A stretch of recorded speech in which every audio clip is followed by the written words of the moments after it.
Chosen one, you are not watching this by accident. You are not here because of chance or coincidence.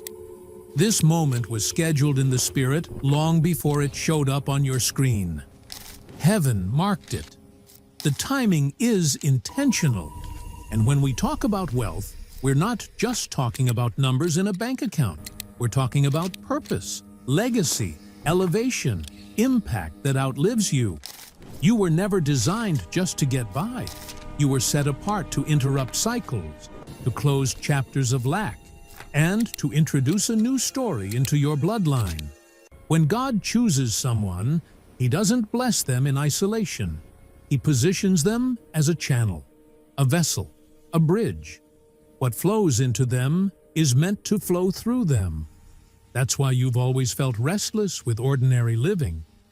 That's why average has never satisfied you. You're standing at the threshold of a divine shift. A season where acceleration replaces stagnation, where provision feels orchestrated, where transformation carries heaven's signature. Scripture says in Habakkuk 2:3 that the vision is reserved for its appointed time. It may look delayed, but it will speak, and it will not lie. What has your name on it hasn't been postponed. It's been protected, preserved until you were ready to carry it. And understand this, God's confirmations aren't always loud. Sometimes they arrive quietly. A steady reminder, a simple truth you return to when everything else feels uncertain. What's been prepared for you doesn't need noise. It waits in stillness. You're here because something inside you was already prepared before this moment ever arrived. I've walked through seasons where nothing added up, where the promise felt real, but the reality looked opposite, where resources were scarce and responsibility felt heavy. I remember wondering, if this calling is true, why does my life look like this? But looking back, I see it clearly now. The delay wasn't denial, it was development. Closed doors weren't rejection, they were refinement. God wasn't withholding. He was strengthening my capacity so that when increase came, it wouldn't crush me. If this word settled deeply in your spirit, leave a quiet confirmation in the comments, even just, "It is time." And if this message spoke to you, subscribe to this channel and like this video so you don't miss what is unfolding next in your season. Let's continue building this community. We are on the journey to 5,000 subscribers, and you are part of that growth. Chosen one, wealth has always felt different to you, even when you didn't have it. You never viewed money the way others did. While some spoke about it with fear or resentment, you sensed something else. You understood, maybe without having the words, that money is a resource, not a ruler, a tool, not an identity. That awareness doesn't come from culture alone. It comes from calling. I've sat in rooms where conversations revolved around lack, complaints about systems, about unfairness, about ceilings that couldn't be broken. And while I understood the frustration, something inside me kept thinking differently. How does this grow? How does this multiply? How does this become sustainable?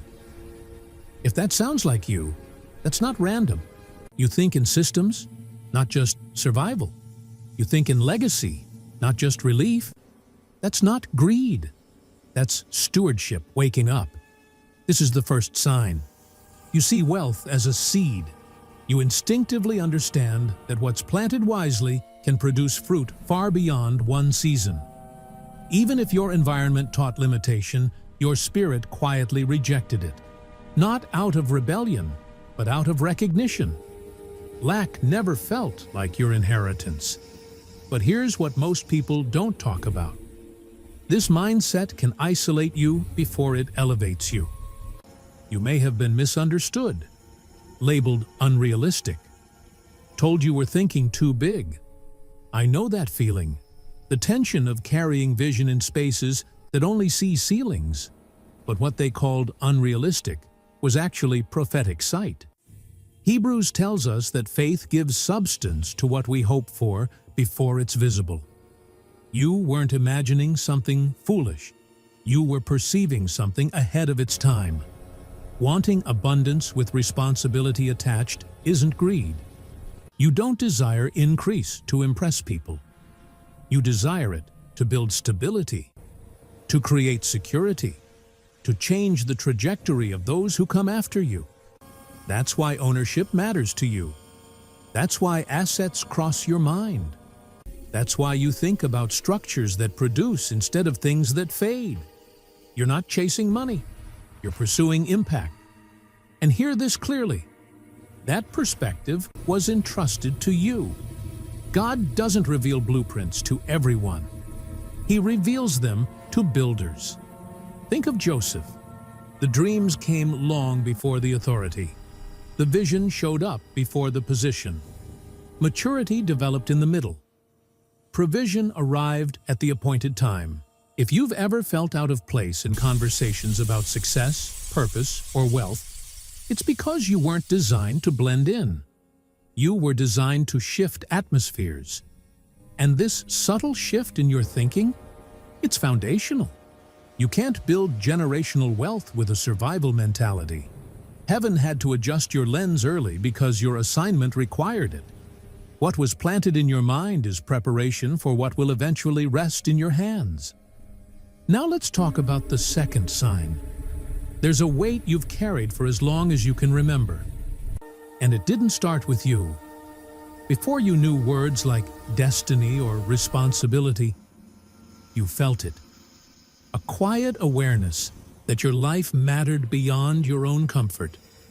That your decisions wouldn't just affect you, they would ripple outward. While others moved casually, you sensed consequence. You felt the echo of your choices touching your family, your past, and your future. This isn't light. You carry generational weight. And let's be honest, it doesn't always feel spiritual. Sometimes it feels exhausting. Sometimes it feels unfair. I've lived seasons where I felt like my failure wouldn't just be mine. It would ripple backward and forward. Expectations, financial pressure, silent hopes resting on my shoulders. If you felt that pressure, you know exactly what I mean. It's the awareness that your breakthrough isn't just personal. It's structural, it's historical, it's generational. And while that weight can feel heavy, it's also revealing something powerful. You weren't chosen for comfort. You were chosen for transformation. Chosen one. Most people live lives that begin and end with themselves. Their wins are personal. Their losses are private. The impact rarely stretches beyond their own circle. But your life has never functioned like that.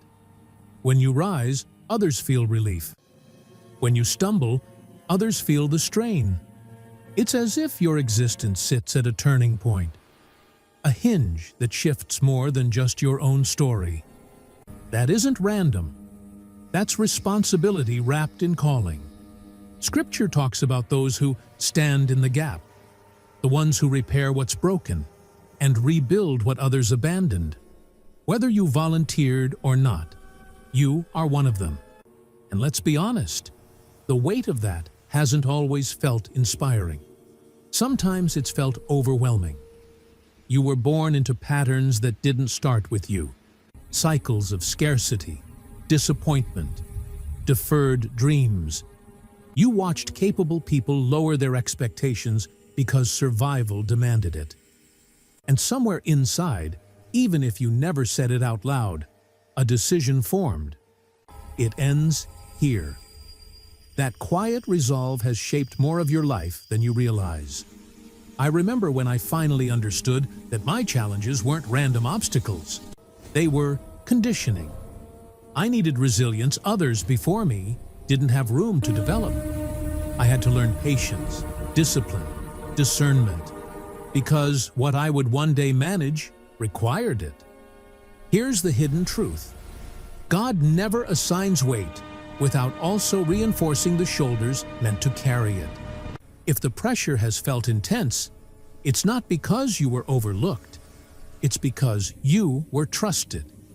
You've often felt like quitting wasn't an option, not out of fear, but because too many futures were connected to your faithfulness. That awareness is heavy, but it's also revealing. It means heaven saw you as a bridge, and bridges feel pressure from both directions. They hold tension from what was and what will be, but without them, nothing moves forward. That's why settling has never sat right with you. Even when you tried to convince yourself that just enough was enough, something inside resisted. You knew shrinking wasn't humility. It was postponement. And God, who sees generations in a single glance, planted that awareness in you so the pattern could finally be interrupted. Hear this clearly. Generational weight is not a sign of abandonment. It's a sign of appointment. It means something is being prepared that requires someone stable enough to carry it without misusing it. When breakthrough comes, it won't just free you. It will release those tied to you. Your obedience will become their exhale. Your victory will rewrite their narrative. And as intense as this weight feels, it connects directly to the next sign. Because the same God who allows pressure also ignites passion. Chosen one, there is a fire in you that refuses to die. That's the third sign. It's an ambition that doesn't make sense on paper. Not ego-driven, not applause-hungry, but persistent. You've tried to quiet it before, tried to be content with less, tried to convince yourself that wanting more was unrealistic. But that voice always returns. There's more. I'll be honest, there were seasons when I wished I could be satisfied with smaller dreams. I watched others settle into routines that felt suffocating to me, and I wondered if something was wrong with me. And you know that nudge. This isn't arrogance, it's alignment. It's divine insistence refusing to let you abandon what you were built to carry. Ambition like this isn't inherited from environments that never had space to dream. It's implanted. Throughout Scripture, vision always comes before resources. Desire precedes fulfillment. How many times have you been knocked down, only to rise again without fully understanding why you still cared? People may have labeled you stubborn, unrealistic, idealistic. But the truth is simpler. Your spirit knows the work isn't finished. Setbacks slowed you, yes. They bruised you, but they never erased the blueprint inside you. This kind of fire can feel lonely. Others won't understand why comfort feels confining to you, why average feels unbearable, why you can't just be satisfied.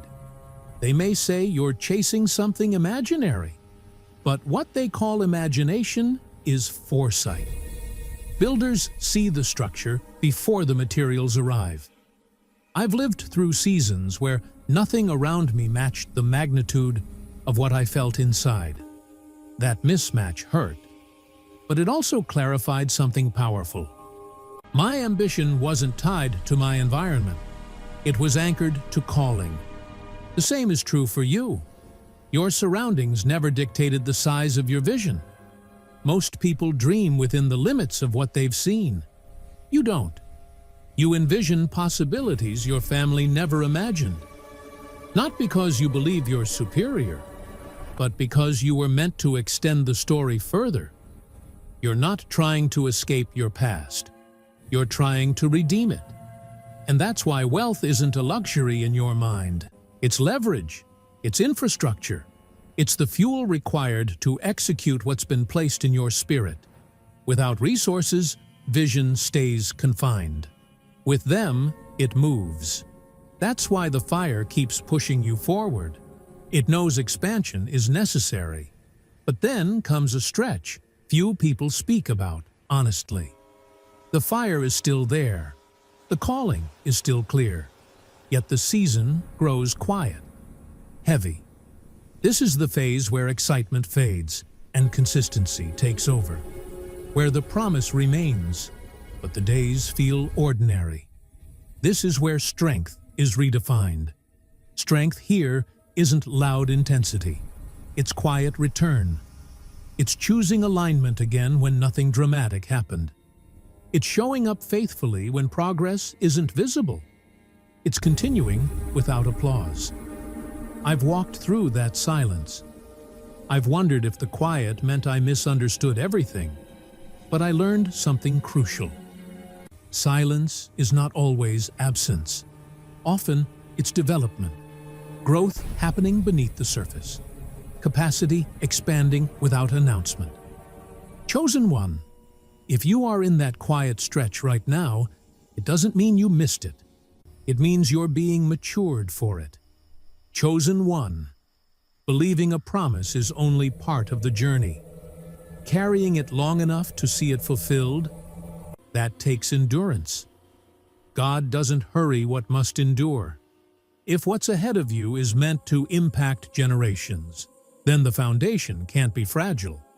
That's why this stretch feels slower than you expected. You're not being overlooked. You're being anchored. Anything that shoots up too fast collapses just as quickly. But what grows deep roots, quietly, invisibly, can withstand storms without snapping. And hear this clearly. Feeling tired does not mean you lack faith. It means you've been faithful for a long time. There's a difference between questioning the promise and simply feeling the weight of carrying it. God knows the difference. Isaiah speaks of those who wait on the Lord renewing their strength, not because they never felt exhaustion, but because they kept returning. Returning to trust, returning to obedience, returning to the quiet conviction that started this journey. Most of the shaping happens in ordinary days. Making decisions no one applauds. Choosing integrity when shortcuts tempt you. Practicing discipline when no one would know if you didn't. Those moments don't feel dramatic, but they're forming something powerful. They're teaching your future blessing how to respond to you, so it doesn't control you later. Consistency now protects you from corruption later. Waiting seasons reveal what emotional highs never can. They show you what remains when excitement fades. They expose whether you trust God for His character or just for His gifts. This isn't punishment. It's purification. Gold isn't rushed through fire. It stays there until what doesn't belong rises to the surface. Sometimes what feels like delay is actually defense.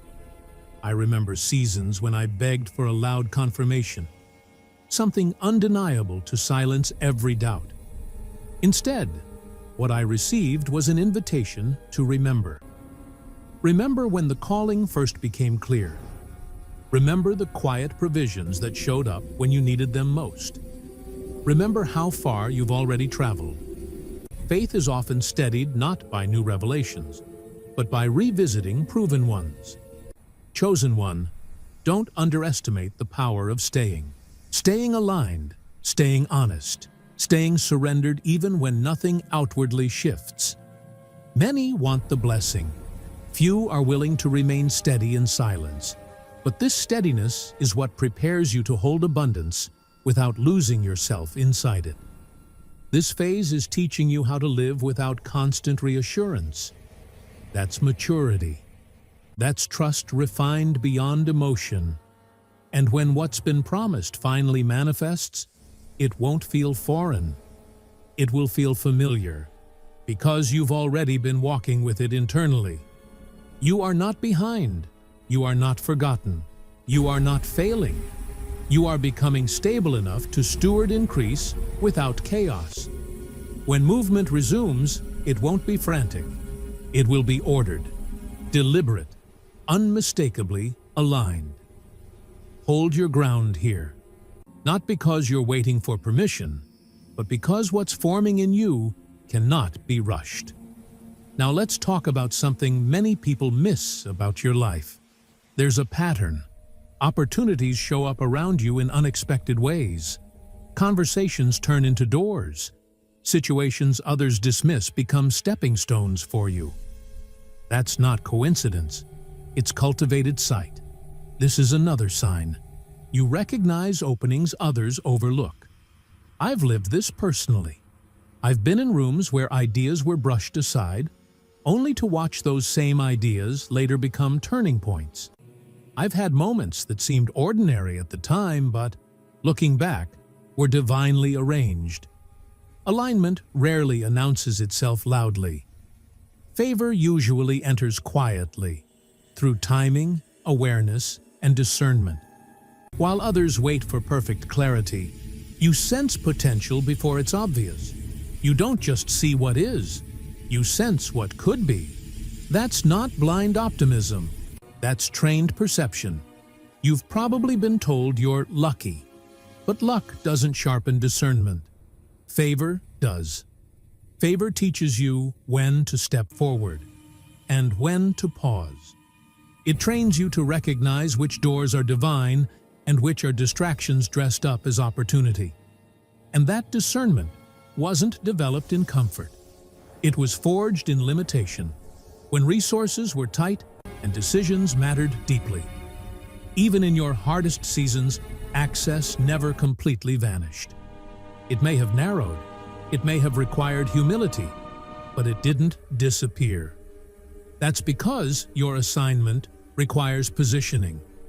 Wealth isn't built on effort alone, it's built on placement. And your spirit has been trained to notice what others scroll past. That awareness will protect you later. When abundance increases, many will chase noise. You'll recognize substance. You'll know what multiplies and what drains. Now here's another truth. At some point, your journey diverged from what was expected of you. It didn't happen overnight, and it didn't happen without tension. You were willing to step beyond inherited limits. That often comes with misunderstanding. Breaking from tradition isn't always rebellion. It's often obedience. There's a particular grief that comes from outgrowing familiar paths. When you expand beyond what your environment normalized, it can feel isolating. Family expectations, cultural definitions of safety, inherited ideas about success. Those invisible lines can feel binding. When you stepped beyond them, you weren't rejecting your roots. You were responding to a pull that wouldn't let you stay confined. While others chose predictability, you felt compelled toward possibility. Sometimes that meant walking alone, not because you were wrong, but because you were early. I remember realizing that if I followed the same blueprint handed down to me, I would arrive at the same destination.